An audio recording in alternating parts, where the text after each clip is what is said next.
Duterte. Ito talaga pong contradict po itong pinagsasasabi niya eh, no? Nung sinabi niya po na I truly want a trial because I want a bloodbath. Ngayon po, negatibo ang dating sa mamamayang Pilipino nung bloodbath na sinasabi niya. So ngayon, medyo kumambyo ho, mga kababayan. Hindi. Ako yung bloodbath. Kasi 'di ba gusto nila akong i-impeach, madugo ang impeachment para kang kinu-crucify.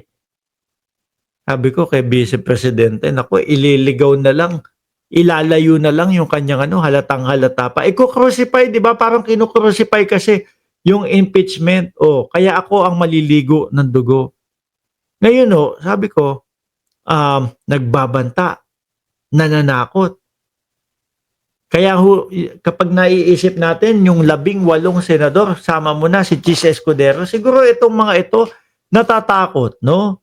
May banta ang Vice Presidente na kapag sila hindi agree doon sa gustong maging resulta ni Inday Sara Duterte, baka maligo kayo ng dugo. Kaya meron pa silang nalalaman remand. Wala naman po sa konstitusyon, di ba?